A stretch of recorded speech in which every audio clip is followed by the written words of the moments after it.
রাজধানীর ঢাকা সেনানিবাসের গুরুত্বপূর্ণ একটি স্থান কচুক্ষেত। যাতায়াত কিংবা বাজারহাট করার জন্য এই কচুক্ষেতে মানুষের আনাগোনা চোখে পড়ার মতো। বর্ষাকালে মনে করেন যে এই জায়গায় পানি জমে যায়, ময়লা দিয়া ড্রেনের যে নর্দমা আছে এগুলো বন্ধ হয়ে যায়, মানুষের যাতায়াত আমাদের স্কলার আর অনেক অসুবিধা হয়।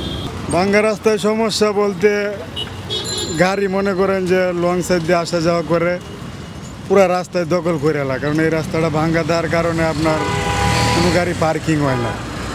যদি রাস্তাটা ভালো থাকতো তাহলে সাইডে পার্কিং করতাম, দেখা গেল যে এই রাস্তাটা ভাঙ্গা পার্কিং করে আপনার এই জায়গায় পুরো রাস্তায় দখল হয়ে মানে চলাচলের জন্য অনেক অসুবিধা হয়, যার কারণে আমরা ভালো করে এটা যাত্রী পাই না, বিশেষ করে আমাদের স্কলার অনেক অসুবিধা হয় আর কি।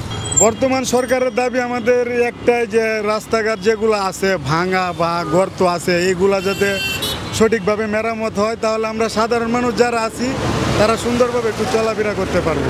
তবে ঢাকার গুরুত্বপূর্ণ এই জায়গাটির সড়ক যেন নামের সাথে কর্মের মিল রেখেছে। এই এলাকার সড়কও যেন কচুক্ষেতের মতো খানাখন্দে ভরপুর। একদিকে সেনানিবাস, অপরদিকে ঢাকা দক্ষিণ সিটি কর্পোরেশন এলাকার অন্তর্গত হলেও গুরুত্বপূর্ণ এই সড়কের খানাখন্দে ভরা এক পাশ সংস্কারে উদ্যোগ নেই কর্তৃপক্ষের। ভাঙ্গা থাকলে এটা আমাদের গাড়ি চালাতে দেখা যায় জ্যাম বাজলে অন্তর গাড়ি সাইডে নেওয়া যায় না, হ্যাঁ। আর অনেক টাইমে সাইডে নিলে অন্তর দেখা যায় যে অনেক ঝামেলা হয়, রিক্সা ভ্যান বা গাতার ভেতর পড়ে যায়, এতে গাড়ির অনেক প্রবলেম হয়। এখন এটার দায়িত্ব তো আসলে ছিল এটা সরকারের, কিন্তু আসলে সরকার না থাকাতে অস্থায়ী সরকার আসাতে এখন ইনি এখন কাজ করবো কিনা এটা আমরা তো সঠিক জানি না, তবে কাজটা করা উচিত।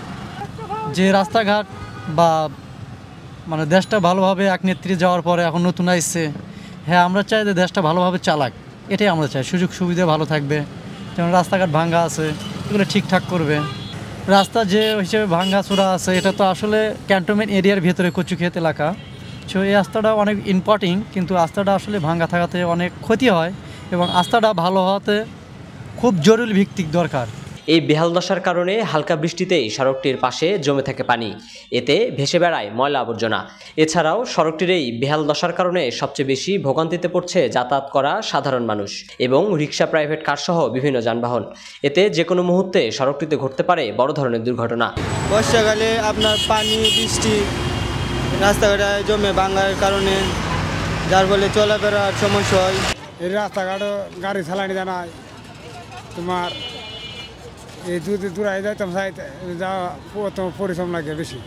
বর্ষাকালে অনেক পানি হয়ে যায়, মানে বাদে তার গাড়ি ঘোড়া চালাই জানি না, দাম বেশি, আমরা তখন কষ্ট হয় পয়সা তো হতে না, কামাইতে না।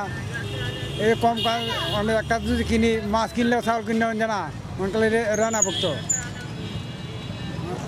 দিনে কালে রান্নাই বরণ লাগে। ঢাকা সেনানিবাসের গুরুত্বপূর্ণ এই সড়কটির বেহাল দশা যেন মানতে পারেন না কেউই। সড়কটি দিয়ে যাতায়াত করা জনসাধারণ এবং বিভিন্ন যানবাহনের চালকদের দাবি অতি দ্রুত সময়ে সড়কটির সংস্কারে পদক্ষেপ নেবে সংশ্লিষ্ট কর্তৃপক্ষ। লটাস আহমেদ, বার্তাবাজার, ঢাকা।